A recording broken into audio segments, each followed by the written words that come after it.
Want to hear another joke, Marie? My name is Matthew Kroll. And is it me, or is it getting crazier out there? What voice is that? I don't know. This is Shahir Dowd. Yeah, and this is the only podcast about movies, special bonus, super fun, tabulous, Adventure Time 9000 edition for your Joker emails. Yeah. Well, yeah. I was like, do we need to do this? We are doing this, right? We have to do this. You told me we did. Yeah, I know. The bit doesn't work when you reveal the scenes, buddy. When you see how the puppet master, when nobody realizes I've been in charge of this whole thing and you're just the figment of my imagination. Yeah. Much like Zazie Beetz. Oh, that's right. This is a spoiler-rific episode. Yeah. And it's Zazie Beetz, I believe. Is it Zazie or Zazie? I don't know. I've always said Zazie, but You know, this movie draws so much from Atlanta. You know, I was expecting Childish Gambino to pop up at some point. To show up, and he's the Prowler. Yeah. Anyway, hi everyone. I thought we were done with this, but Shahir told me we weren't. Yeah. But you agreed. So Of course. just I'm to be kidding. fair. Listen, I love when you all write in. And I love it when you write in enough with enough passion where we get to do a sort of little side bonus episode for you, full of spoilers, all that jazz. So thank you all for writing in to onlymoviepodcast@gmail.com or tweeting at us at onlymoviepod. Everyone has a lot of thoughts about Joker, and I'm very happy that all those thoughts exist. And we're gonna talk And about we're going to go through it. So, but just before we do that, have you thought about this film since our review? no. I honestly, I have not really put much thought into this movie. At one point, I thought about it because I was on What a Delight with Chelsea White, and a guest asked me if I had seen it, Right. and I said yes, and then they wanted to know about it. What was your thought at that moment on it? Like, how has the discourse moved in your brain? None. It hasn't done any. Again, I stand by what we said in the review, where it definitely honestly, to me. Personally, it feels inconsequential and a much ado about nothing. So just to recap our opinions, you can go back and listen to that episode, obviously. But you've kind of feel this film is inconsequential and kind of doesn't have too much to. It's not going to go beyond the. I think the discourse about it is far more interesting than anything it asks. You know what? I guess It doesn't ask you anything. I'm ambivalent about this film, but I'm curious I think the discourse is more interesting than the film itself. And I think the thing is that this might be the perfect film for our time, given how much of the discourse is changing and how much it's affected by people influencing the discourse. You know, like Given how many times we can say the word discourse. Yeah, exactly. It's all about discourses.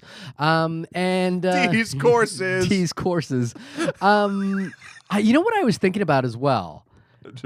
No, you don't know what I was thinking about. I watched the scene from The Dark Knight. I watched the scene from The Dark Knight. You know, the entrance of the Joker in The Dark Knight, the gangster round table scene from The Dark Knight with Heath Ledger. Yeah, with a little lip smack in, with a let me show you a magic trick. Yeah, I'm gonna make it disappear. I'm not crazy. I'm not. That is the best line reading ever. When like he says, you know, I don't want to hear from the crazy guy anymore, and he just like looks up at him, and he, you know, like he's kind of like goofing, or he seems like he's goofing around, but that moment seems to hurt, but he's like returning it back. It's so good. Yeah, I need to rewatch Dark. I'm gonna rewatch the first two. I'm gonna watch Batman Begins because we've talked about this before. I sometimes think Batman Begins is better than Dark Knight, and I know you don't. I know you and a lot of other people don't agree. Yeah. And I flip flop back and forth. Yeah. But this has made me want to go back to a simpler time of a Nolan-esque DC Batman. Well, I'm just thinking about the fact that I wonder, and this is a controversial hot topic. Carrie Bradshawing hard right now. You couldn't help but wonder. I couldn't help but wonder how much of that film got affected by Heath Ledger's death. A ton. Remembering the reason we were so, just remembering 2008, the surprise when Heath Ledger died so young, and the fact that this film was coming out, and then the reason everyone was going to see it was that technically it wasn't his final performance. He still did that film with Terry Gilliam, Dr. Parnassus's Imaginarium, which had to be recast with a bunch of people, but this was kind of the last semblance of the Joker of Heath Ledger on screen, and that he seemed to capture this kind of recklessness, and the performance was so good. And the issue that I always think there is that, like, because I remember when I watched it, that was like one of the first times in a long time where I had to watch a movie twice in the theater to figure out how I felt about it. Yeah, because the first time I watched it, I thought, wow, this is really good, and this is far beyond the actual hype. and then I had to watch it and go, was that just the, like, was I wrong? Was I just misreading? Was I just in the moment? And I went and watched it a second time, and I was like, no, this is really good. I don't know how you felt about the Dark Knight when it came out. Oh, I mean, it's same, hard same. I think, it's interesting, though, The Dark Knight Rises, which I know we're not talking about Heath or the Joker anymore, but that's where you started seeing the cracks without him. And the more you watch Dark Knight Rises, it falls apart more and more. It's like crumbling out of your hands. Like, you should, if you've watched it once and enjoyed it, never watch it again. It breaks for me. Well, I think the interesting thing there for me is that The Dark Knight is full of, like plot contrivances and holes and things don't really make sense. But it don't matter. But that movie like moves at such a blistering pace. There's more in the first 10 minutes of that movie than most movies have in like an hour. Yeah. That you don't have time to catch up with it. And The Dark Knight Rises, I think, kind of does the same thing. I'm okay with The Dark Knight Rises because I saw it in IMAX and I kind of just had this overwhelming experience with it. But I agree, it kind of falls apart. And it doesn't have the X factor that Heath Ledger And I brings. still like Bane. I think Tom Hardy's Bane is super cool and could be like and is interesting. It's just the movie itself does fall apart around what Bane is doing and how it's sort of handled. But like, I loved that take on Bane. Like, I know there's a definite take. There's the joke talking like this. But now that's like, even though when we first saw it, we're like, that's not what. But like, now it's the take. And it's a take, and also he's trying to do something with Bane. Like Bane actually stands for something in opposition to Batman. So regardless, for all this conversation, I think my point of view would be is watch The Dark Knight again, which I think is a far more fascinating take on the Joker than Joker itself. I would also watch Batman Begins: Return of the Joker for a far more interesting take on the Joker. I would also watch Jack Nicholson's Joker from 1989 for a more interesting take on the Joker. I would also watch the original live-action series on television for a more interesting take on the Joker. I would also read any book, comic book, not probably any of them. Some of them get a little weird, but 90% of them for a more interesting take on the Joker. But is the performance good? Oh, the performance is great. But at the end of the day, when something doesn't say anything, that loses my interest. Okay. But we're going to talk about it. Maybe I'm wrong. Maybe there's lots of things it's saying. Maybe people. I'm going to come into these emails a little cold, which is going to be fun. I've read these emails and I thought we should just Let's do it. You want to take the first one? Yeah, let's go. First one. Baby Dread. Hey, Baby Dread. Favorite fan of the show, and we're fans of his. To me, watching the Joker felt like watching a high school band cover of a song that I adore. This movie referenced Taxi Driver and King of Comedy so hard that I would have rather just been watching those movies. Sure, the Joker was a character study, but it wasn't a very good one. It seemed to want to make a statement about, it wanted to make a big statement, but was too scared to. In fact, during the scene where the Joker gives his "We Live in a Society" speech, he outright says that he doesn't want to be political.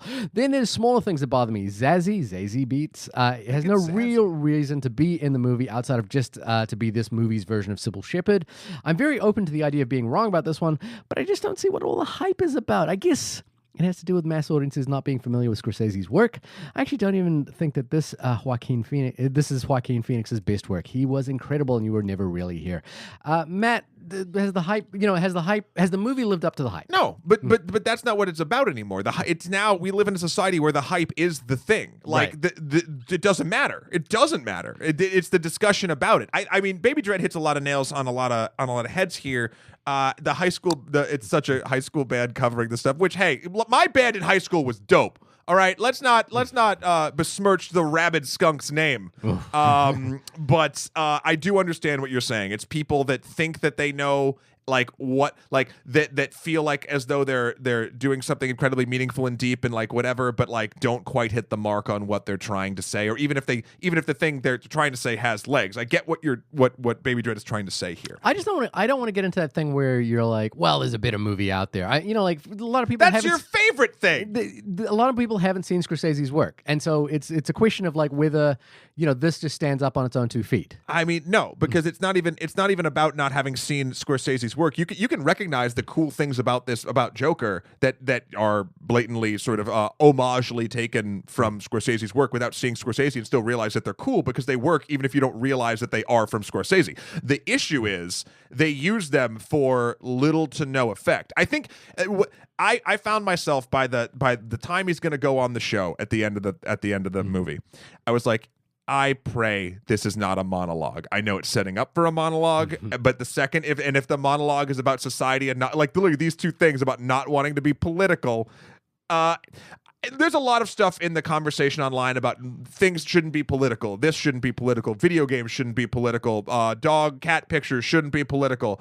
I don't know if you're following the news with the Hong Kong stuff and all that jazz right now, and even like in esports now, the Hearthstone player that's been now that's actually national news about a game that Fill us in just so we're long story aware. short.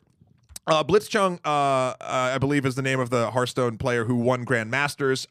Basically, for his like winner speech, two casters asked him to make a speech. They kind of knew what he was doing because they were going to hide under the desk, and he basically said, for liberation for Hong Kong or something along those lines. Since then, Blizzard, the entertainment company, which is owned by Activision, CEO Bobby Kotick, shout out to that piece of shit. Harsh, bro. He's made some real bad calls, and I don't want to get it. It's whatever. All right, But they banned chill, They bro. banned Blitzchung. They took away they retroactively took away his winnings from previous things, and they fired the two streamers because Blizzard has a 5% ownership from Tencent, the Chinese company. And it's blown up throughout a lot of different things, causing people across the aisle in our political situation to comment and say how companies shouldn't kowtow. But at the same time, every company's been kowtowing to China for the past for a long time, but in different ways. Anyway, to say that you don't want a thing to be political, I feel as though in this day and age is a bit naive. You can still have escapism. But is the film saying it's not political? The character might be saying it is, but is the film being apolitical?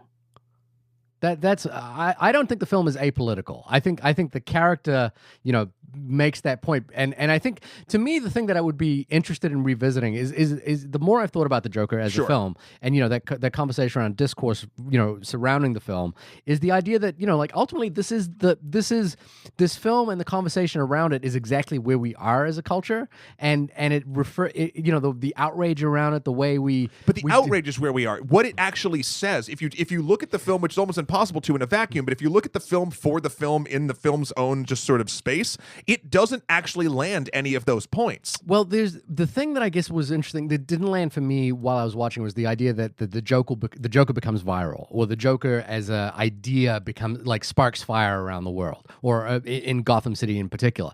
But then if you look at like how little thing, Scorsese saying that he thinks Marvel movies aren't cinema becomes like a point of contention, and suddenly spawns this like Scorsese hatred.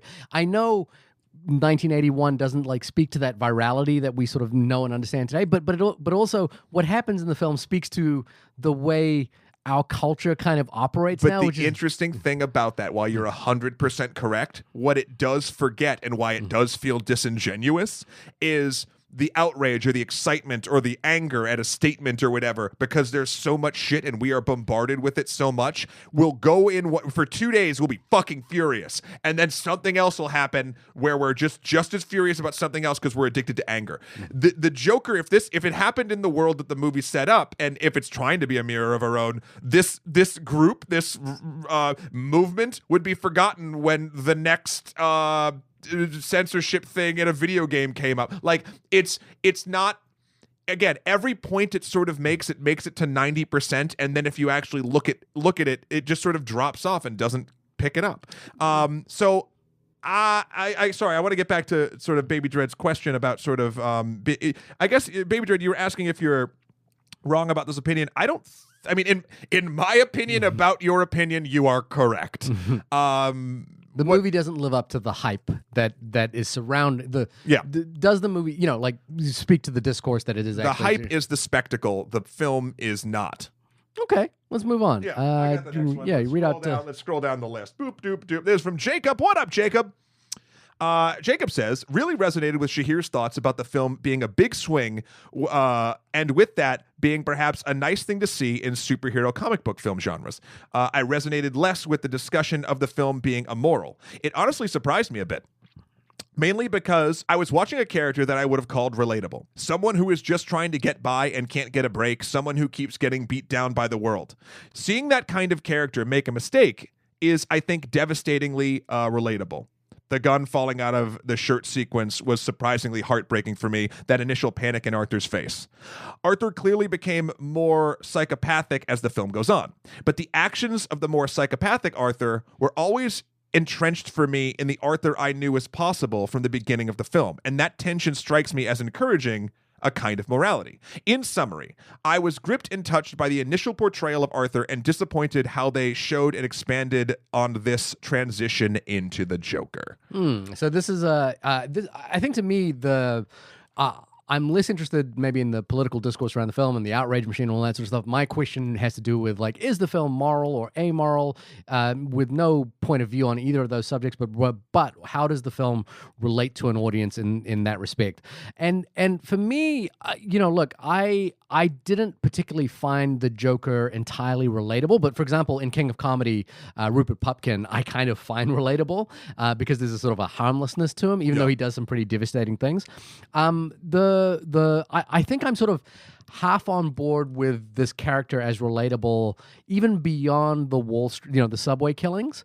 But there's a point at which where he murders, like very purposefully murders a coworker of his, the person who gave him the gun, and then lets another coworker go. Where I think the film, I'm uncertain as to why he does that and why the film thinks that is interesting. And then when the film kind of finally lands on this idea that he becomes like a touch point for other people, does the film let him, how does the film engage with that? And the film I thought about a lot in respect to this. There's a couple of films, obviously, but the one that I really thought about was The Talented Mr. Ripley. And in The Talented Mr. Ripley, Tom Ripley, played by Matt Damon, does a lot of horrible things, and he does a lot of things where the film is trying to couch it in a sense of, like, we understand where he's coming from, and we understand the reasons he's been cornered into this position in order to kill someone. But the end of the film makes the point that all of these actions that Tom Ripley has done has led him into complete isolation and is ultimately going to be his downfall. Mm-hmm. And the end of the Joker ultimately says that this is the transition point that he's becoming the thing he's supposed to be.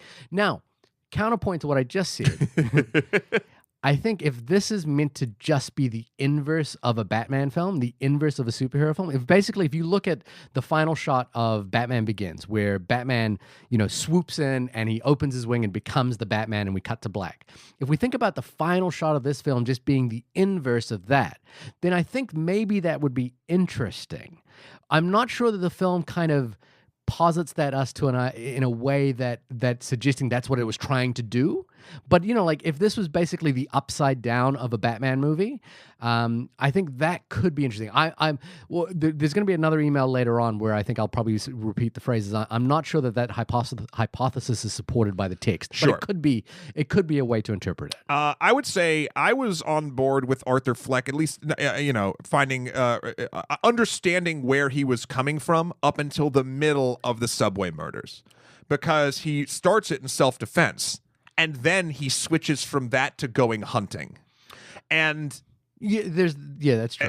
So and then from that point on, he became a killer. I mean, I would even argue. I mean, you can get into the sort of different definitions of what a killer is, if it's just someone who has actually taken a life or someone who whatever, however you want to do it. But once that happened, and that was about midway through the movie,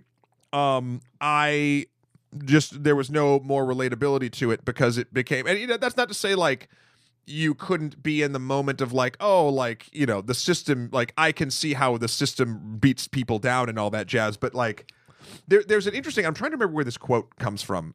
Someone famous said it, or it's in the movie or something. But it's about mental illness, and mental illness is not your fault, right, but it is your responsibility. Yeah. And you can have support systems, and you can do all this stuff. And this movie's about when support systems fail. There's no question. Yeah. But when he takes that turn and becomes literally just a killer, because he's now, that act sort of pushed him over the top, I no longer then relate to him, because I personally can't relate to that. And that's not to say that you can't make interesting characters that you don't relate to. But I think the more you can take a villainous character and put them in situations that not only before they were a villainous character you could relate to them, but while they are doing their villainy. Like, again, I don't want to do too much Marvel stuff in this, but like I think Thanos is an incredibly well executed villain, because even though his idea is insane, it takes you a second to kind of be like, is that insane? Well, I mean, well, hold on. Like, maybe with the research, yeah, and then you get into the morality of it. But you're honestly like, you can look at it from a thing, and you can sort of relate to where he is coming from, because there is an end game. Wow, to what he wants to do that weirdly in his own morality. And honestly, in reality, could be considered a good thing if you take away a lot of moral standpoint. So, but with Joker, I mean, that's not the case at all. That's not presented to us. The text is not there. I think, like coming back to Nolan's Dark Knight, is that character, that iteration of the Joker is far more understandable and relatable. Like, I get the impulse to be nihilistic. I get the idea that the world order is corrupt, and we just need to throw caution to the wind. And that is what, and that's the Joker's point of view in that film. And I think, that film does a better, The Dark Knight is a better Joker origin story and a better explanation of how the Joker operates. Not just as a comic book villain, but as a real character. Like he makes sense in a sort of operation of nihilism. The question of like whether a character can do immoral things, I think, is absolutely open to interpretation. There's no like hard lines here. And like you think about movies like Badlands or Natural Born Killers or something like that, where characters do absolutely amoral things, but the film kind of posits a world that aligns with what the audience's expectations of that, of how we should respond to that kind of works. And I don't, I'm still not convinced that this film does. I'm willing to give it another shot. I also think, from this email from Jacob, I'm not entirely sure. I think Jacob wants to find this character relatable, but isn't exactly sure that the film does. Well, I'm not going to put words into Jacob's mouth. That's Jacob's job. Well, just from the final sentence of this email. I mean, I would have loved it if the film worked for me too. I wanted this film to work. I wanted to be my initial thoughts on it to be a little bit proven. Yeah, wrong. I that was the thing. I wanted to, I loved Heath Ledger's portrayal of the Joker so much that I was like, oh, I wonder if this can kind of give me an alternate take on the film. Again, we come back to this conversation and there's, like dozens of things floating around about Jared Leto's performance of the Joker or the Joker in Suicide Squad, and there's lots of problems with that. But I kind of liked that take. At least it was a take. And this is a take too. This is I mean, 100%. Yeah. Leto's Joker, while it is not speaking to my aesthetic at all for what I want the character to be, and it's not good in that. It's not. And the movie's fucking garbage because the film's not good. Yeah, but that can't be placed entirely on Jared and him being a psychopath like that. That's no, like this one. I don't know. It's funny. I've had the dark itch in the back of my head to rewatch Suicide Squad. Oh, really? And just see. I know what's gonna happen, but it's like that. Like, do it, and it's like, no, this is bad for me. All right, let's move on. Okay, Dotune, who writes us in, first time writer. Thank hey, and nice to meet you. Hello, Dotune. I see the point you guys are making about how the movie takes a big swing, but ultimately misses on landing any of its point. I had this thought initially about the movie too. The sudden radicalizing of everyone, and also the weird newspaper headlines proclaiming "kill the rich," all felt very out of place.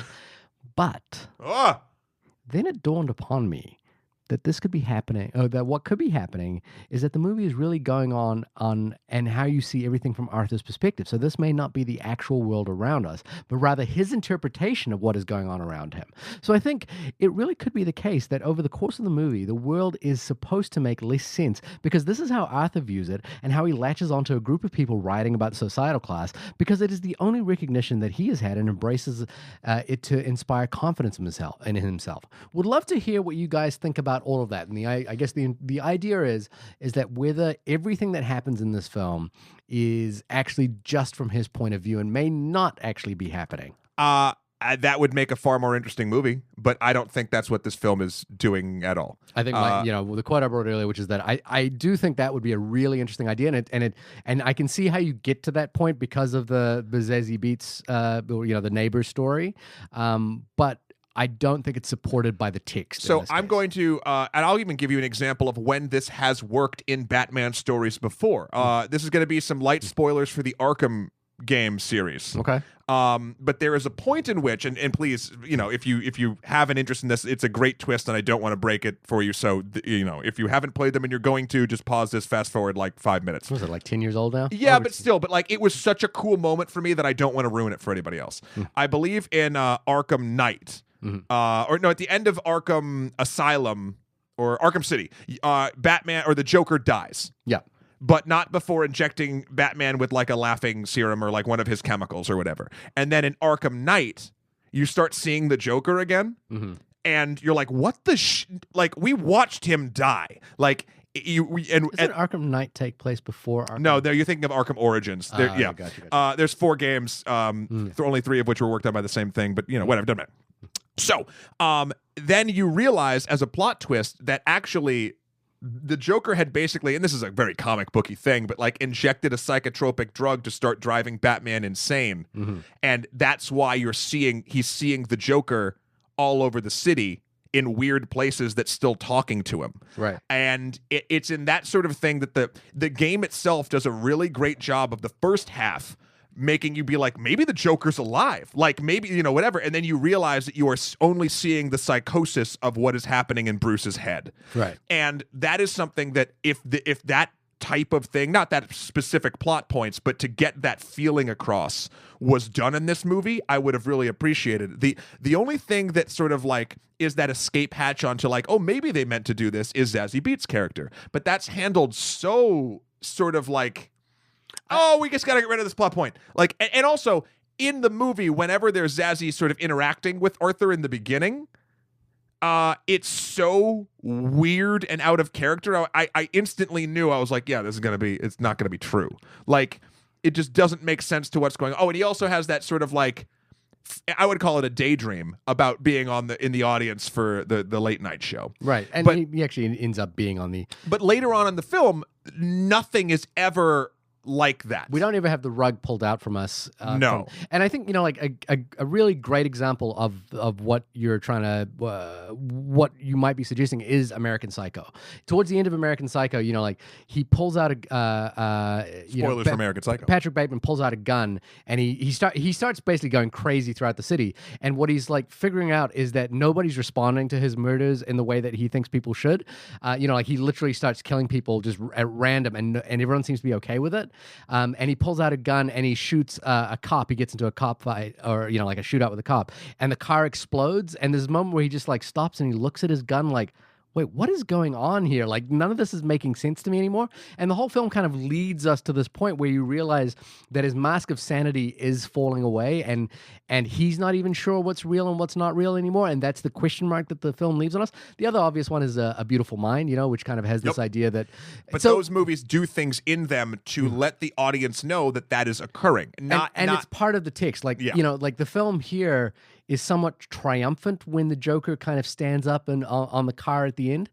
The moment, I meant to speak about this earlier. The moment that I really do like in this movie is after the subway killings when the Joker kind of locks himself in the bathroom and he dances for a moment. Yeah. I think that's actually a really beautiful scene. And I think it's a beautiful, like difficult to watch and question what is the point of view of this character, because he is... he has finally found some sort of method to express himself. A little bit of a release, yeah. Yeah, and that's actually something I didn't say in the review that I do really like about this. The Joker has always been very fluid for me, like movement-wise. Heath Ledger's wasn't, but the Joker in the animated series and the comic books, and even beforehand, even Jack Nicholson in his own way, were all very movement and dance-heavy and theatrical. Yeah. And this took theatrics to a different place. He basically wanted to be a performer in this one background story for the Joker, and he also talks about dancing a little bit and dances quite a bit. Yeah, and it is that sort of beautiful thing in this dingy bathroom after he just murdered people, and you get that feeling of like you start to see the origins of him as performer. It's just his art is fucked up, and it doesn't ever actually get to the point of it in this specific movie. I watched an interview or read an interview with Todd Phillips where they were talking about that scene because they were trying to write like a way for his character to express that he enjoyed what had just happened. Yeah. And Phillips had just gotten some music from the score from the composer, and they played it while they were on set, and Joaquin just started dancing, and he talked about how they had this idea that the Joker has music in him but doesn't know how to express it, and then like he took that idea and they just kind of filmed it, and it was like it's such a beautiful nonverbal kind of expression of an idea, yeah. and like by being nonverbal, it's much more powerful because it doesn't narrow it down to something. Again, all of the tools. If this movie. If Joker film was like the construction of a house, all the tools to build the house are of the utmost quality, and all the materials, tools, etc., are of the utmost quality. I might not even say materials. I think tools is more an apt thing. Like all of the things, like the cinematography, the choreography, all of that stuff is there. But at the end of the day, what we got is like basically a McMansion. Are you familiar with that term? Yeah. So like it's like a cheaply built up thing that's made to look like another thing, even though the tools that were used to create it were all there, and like everyone was trained correctly, and I don't know, it never felt like a fully fledged idea machine. You should watch the Queen of Versailles, the documentary about what are those not telemarketers, but it's basically the guy who like built the idea of timeshares, and then he's building schemes. Yeah, timeshares, and he's building this mansion, which is basically it's going to be the biggest mansion in Hollywood, in Florida. But the financial crisis happened and it spirals out. It's really fascinating idea about like what does luxury come from, and this idea of Versailles. Well, again, to Dotun's email, I like the reading that you've given us. I'm not sure it's supported by the text. I would rather you made that film, Dotun. I would rather see that that story in that sort of way the Joker's thing is told, because I think it's more interesting than what we got. Yeah. All right, moving on from Steve. I am at a crossroads, Steve says, because while I absolutely adored the visuals of this picture and how it invoked the 70s, 80s cinema like Scorsese, Friedkin, and De Palma, while also mixing it up with a beloved comic book villain like the Joker, the world we live in today is now so very different from when it was back then. Movies like Taxi Driver and Falling Down, where a man is so beat down by society that he finds his only solace in a loaded gun or other means, don't quite work the same way today in 2019. When gun violence is happening practically every day in schools, bars, music concerts, nightclubs, synagogues, offices, and even elementary schools all across the country, because people who don't feel understood and feel the only way to get back at the world is to take the lives of others, it seems pretty irresponsible to depict a comic book villain in such a similar fashion, even going as far as to incite riots because of what he's done. I'm surprised the WB let this movie get released. I thought a lot of Hollywood was against gun violence. My wife and I found ourselves at one point in the film looking around at our fellow moviegoers, just keeping an eye out. It really struck a nerve with both of us. We love movies and love seeing all sorts of stories, but this one just seemed to go too far in today's world. It goes back to one of your pods when you asked what role do filmmakers have with gun violence. That's a big part of the discourse, Steve. Yeah. Shahir, thoughts? So I think, like the conversation that you might be discussing, like I agree with what you're saying, Steve, in this email. And I think, there were conversations early in the reviews that came out that called this an irresponsible film that might incite violence. And obviously there were things like, the FBI issuing warnings around this. Although I will admit the most enjoyable part of that was the fact that overseas distributors said, no, there's no potential threats of violence at overseas screenings. It must just be an American thing. And I think that is true. But I guess the only point of conjecture I have here is that while I agree that we used to have more movies that played with the moral characters, films like Henry Portrait of a Serial Killer or Falling Down. There was a Robin Williams movie, I think Father of the Year, where he goes on a killing Patch spree. Adams? Not quite Pat. Yeah, that's the other Joker movie that we didn't quite get. Wasn't Robin Williams going to play? He was either going to play the Joker or the Riddler at one point. Oh, Riddler. Yeah, he was going to play the Riddler.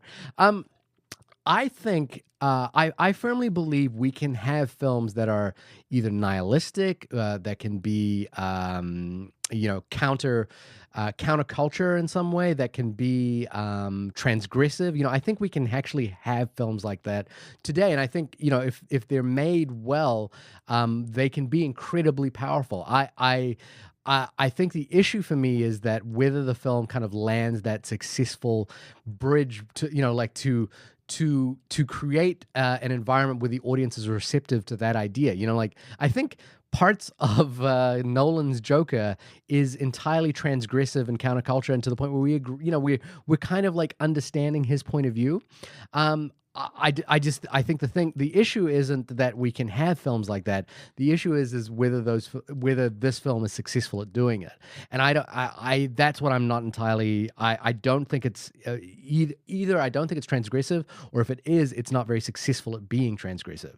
And I think I would like to see a film that challenges my belief structure in interesting ways. I would like to see films that make me question in pragmatic terms how to view the world in a different way. Yeah. I think the issue for me isn't that is possible. It's whether this film can do that, and I don't think that's the case. Yeah. I went from a hard line of especially when I started reading the stuff before I saw this movie, I initially called it, I forget what the word I used, but I switched it then to inconsequential. I think I said unnecessary. Right. And I since I've backtracked on that because I don't really want to start calling any forms of art necessary or unnecessary, because Didn't I do that on a Spider-Man review? Possibly. I think I called Spider-Man. Oh yeah, but Far From Home I disagreed with it. What I'm saying is I'm sticking. I'm saying I did. I'm happy to do that. Well, one of us is going to be logical. Whoa. It's not me. So the take on this really is, I don't think this movie. Let's put it this way. I don't think this movie will speak to a lot of people that I agree with from a social perspective at this day and age, at this sort of time period in 2019. The people we even talked about a little bit in the podcast here, when people would cheer when the Joker would kill somebody, that's where are you coming from? The other film I thought about that actually it took me 2 viewings to really appreciate what it was trying to do, because I thought it was doing the wrong thing, was The Wolf of Wall Street. And there was an interesting thing that happened around that movie, which is commented on in the film, which is that people just read it the wrong way. They think it's a celebration of this character, but it's not. And the text itself actually speaks to that. Yes, but this doesn't. So this is sort of where my point sort of gets to. The reason why I think what Steve is saying here, a lot of it is very correct. The thing I would take umbrage with is sort of we shouldn't use the fact that Joker wasn't able to make what it is doing, which I think is kind of just in bad taste almost at the current time. But it doesn't. The reason why I find it oh, that's kind of silly and dumb is not because it's not in that taste. It's because they don't use them speaking out a little bit differently than what the culture is sort of saying in any meaningful or point-fueled way. Again, you sort of said you want films to be transgressive, Shahir. You want them to sort of change the way you look at stuff. And I have no problem if a film does that, or at least tries to and I think Joker in its own way, parts of it did try. But it eventually never landed on a cohesive thought of what it was sort of trying to say, and therefore it does. I kind of get that feeling of oh, this might be a little irresponsible, but only because it didn't land a message at all. It didn't say anything. Right. And I never want to stop movies from being made that. And I didn't work on this film. I'm sure there were a ton of people that either A, tried really hard to have it say a message, or B, think it has a message that did not resonate or I did not catch. But it feels like a lot of people are sort of on both sides of the fence of this, whether or not this movie resonated or it didn't. And that's sort of where the discourse sort of started. Actually, the discourse started when people were talking about it into people who hadn't seen it. And then 2 groups of people who hadn't seen this movie were then talking about whether or not this movie should exist. Long story short, I think you can 100% have a film that does all of the things that Joker does, But if that exists, I'm not going to enjoy it, nor will I endorse it unless it actually has a point that is either thought provoking or at the very least cohesive. And Joker didn't for me. Yeah. So Steve, I definitely get where you're coming from. I think the hype, especially with the looking around the theater and all that jazz. I mean, that's the shitty American world we live in at this point. That seems very relatable to me. And I get that it struck a nerve. It's a dangerous. I never want to do the thing where, just because it's not what, even if it's like something like this, where especially the treatment of either gun violence or just violence for violence sake, I think it's more important to have the ability for creators to tell a story, because I think that then eventually, depending on how people, how the project works out at the end, you could have the ability to do something truly special. I just don't think this one's it. And then as far as sort of the whole, like you brought up, like the FBI issuing warnings and like inciting violence, I don't think this film was inciting violence, but there is, again, I go back to a lot of different things on secondary effects of violence or anything in any media we do. Watching The Joker will not make a non-violent person violent, but it can, watching Joker and all of the things we sort of do can also kind of normalize violence in our society and how we do it. And there's a lot of studies on that, and there's hopefully going to be many more. When we will eventually do our violence in cinema episode, I think we've been teasing that for the longest period. For like a year and a half. Yeah. But anyone who's been listening to this podcast for long enough knows that's how we tease our best stuff. We just keep talking about it. Until eventually we get there. The only reading of this film that I think I'm sort of interested in terms of revisiting it is not to do with nihilism, not to do with transgression. It's to do with the idea that this is an inverted hero story. That it makes all the same beats and notes as the Batman story does, or any other superhero origin story does, but inverts them in a way that insults our morality. And I think that would be an interesting way to read the film. I didn't quite get the sense that is the level at which the film is operating on first viewing, but I'd be curious to kind of revisit it with that lens, and I'd be willing to give it another shot with that lens on. I'm not entirely convinced at this point, and but to your point, I think films that challenge our worldview and that speak to the fact that we are collectively scared of sometimes going to the movies because of because of a potential shooter, should be made. And I think movies at the heart of what they do should speak to to broader audiences' psyches, and should speak to not only to the individual in the room, but also to the broader culture that the movie exists within. I'm for one there, and I absolutely think films can be amoral and weird and twisted and messed up, but at the heart of that, I think they should do it for some purpose. Yeah. And that purpose should be evident in a way that allows us to read it, interpret it. Again, took me a couple of goes to get to the wall to get on the same wavelength as The Wolf of Wall Street. Yeah. And I would have been one of the first people that might have called that film irresponsible. And for all the talk Todd Phillips was doing about pitching this as trying to sneak a real movie into a comic book movie. Well, I know that's just going to rub you the wrong way. Well, yeah, but like, look, comic book movies at this point are a genre, and there's some that are schlock, and there's some that are just super tropey, and then there's some that elevate beyond that. And but even beyond that sort of like that statement itself, I think that is. I think because the origin of this film came from a statement like that, or at least that's what the public sort of story is, and who knows if it's true or not. But if that's the case, if that's where we're coming from, then no wonder it didn't have a cohesive thing to land, because all you're kind of doing is trying to basically subvert for subversion's sake. But isn't that what Logan does? Logan is I mean, he may not have said those words out loud, but that's what Logan is, right? Logan is like trying to take a comic book genre film and turn it into an individual story. I mean, but the truth of the matter is, Logan in the way it is portrayed is sad and dark and whatnot, but like that's also almost in the exact book of Old Man Logan. Like it's still based very solely in comic books, and I think people that actually do this thing like sneak a real story into a comic book movie are ignorant to literally the breadth of graphic novels. Like I think that's just sort of like a dismissive like it's. I'm just saying, like, in terms of whether he said it out loud or not. I mean, I'm saying when you're coming to, I don't think that they went. Logan does not feel to me like the creators of that movie were like, Wolverine's bullshit, we can make him cool.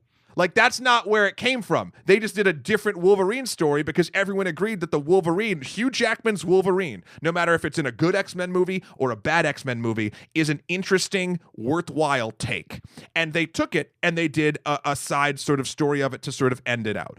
I don't think it ever came to it being like, we're gonna fix Wolverine. This movie came a lot to me, Joker, I mean, as sort of, especially with what's being said about that sort of thing, being like, you know what? Comic book movies are bullshit. I bet you we could do a different thing with them. And that sort of was the statement. What do you think of Scorsese's statement this week? Where he said, basically he said, he was asked the question of, do you watch Marvel movies? And he said something along the lines of, I've tried watching them. They're not really, for me. He said, it's not really cinema in terms of getting an emotional, congruent point across. It feels more like a theme park ride. Yeah. I think his statements are incredibly, sound exactly like him. He is totally, to his opinion. I think it got conflated a little bit out of the point of it. Like, though, if you listen to Scorsese talk about cinema, he talks about cinema in a specific way and a lot. Mm-hmm. So I don't even think what he said is particularly inflammatory. Mm-hmm. He's just saying he doesn't enjoy it. That's like me saying, like, you know what? I don't particularly like opera. Right. Because it doesn't speak to me. I've never been emotionally resonant with an opera, and it feels a little bit more like I would say like a self-indulgent theater. Right. But like that's the same thing to me. But then of course the internet jumps on it and is like, oh, Scorsese's so out of touch. It's like, no, but he's. Well, I mean, do you read Phillips's comment about trying to sneak a thing into comic book movies in the same kind of empathy? Scorsese, no, because he's literally downplaying the thing he's making the thing he's talking about while downplaying what the only reason why he's able to make the thing he's making. Like, where Scorsese's not making superhero movies because they don't interest him. He was actually attached to the Joker at one point. I know, but he's not making them because he's not interested in them. Like, and that's fine. You can be not interested in stuff. Kevin Smith this week said the funniest thing where he said Scorsese made the ultimate superhero movie of all time in The Last Temptation of Christ. Jesus Christ. No pun intended. Yeah. Anyway, thank you, Steve, for writing in. Thank you, everybody, for writing in. Yeah, we appreciate. This movie has spurred a kind of cultural conversation in really fascinating ways, and maybe for that reason alone. Bravo, Joker. Bravo, Todd Phillips. You did it. Bravo, Joaquin Phoenix. Again, he did it. I think the performance is great. I just don't, whatever. Anyway, everyone, if you want to write us in, here's the deal, and I'm not promising this whatsoever, but the more emails you write us about specifically cultural touchpoint films or things that we talk about, probably the more of these we're going to do, because we don't want to spoil them. We were going to do this in the Hustlers episode, and then we're like, we don't want to spoil Joker if people are just watching this thing for Hustlers. We also don't want to, divert the conversation around Hustlers. Yeah. We felt that's often a thing for us. So that's why you're getting this extra long emails edition. So email us in onlymoviepodcast@gmail.com or onlymoviepod on Twitter. Also, please drop us some iTunes reviews. That would be lovely. 1 star or 5 stars, whatever you can spare. We'd prefer the 5, to be perfectly honest. To be fair, it doesn't cost you much. Moments of your time, possibly you logging in and being inside of Apple's infrastructure. But also, like, maybe you have to pay for the internet cost, like somewhere. That's true. And then whatever device you're listening to it on, for instance, if it's your phone or an MP3 player, and then whatever headphones or speaker systems you have. We're making a lot of presumptions. Also, about electricity. finances. Yeah, you know what? Only if you're comfortable, please leave a review. It really will cost you at least 35 cents. For the time but actually, we don't know what people's time is worth either. Like, they could be high-powered business folk, and then if that's the case, taking that 5 minutes to write something thoughtful like Zach did last week on our Hustlers episode could actually cost hundreds of thousands of dollars. Wow, I would love someone to send us a detailed invoice for their time. If someone writes us a review as an invoice for the time that they wrote the review, And oh my God. And whether it was time well spent or whether it was not. That- Have you ever I can only hope. Yeah. Anyway, we'll talk to you. We'll be back next a couple days or whatever for the next film that we're doing, which I think is Gemini Man. Gemini Man? Gemini Man. Are you a Gemini man or you are like a Gemini pipe? Man. I'm Taurus fella. Are you a Taurus fella? Yeah, what are you? I'm a Taurus dude. Oh, nice. There we go. So we got two bulls in a Gemini shop. How about Scorpio girl? How about Pisces. Pisces fish? I was just about to be like, how about Cancer? And I was like, that's oh. Wow. Anyway, we'll talk to you later. Bye. Bye.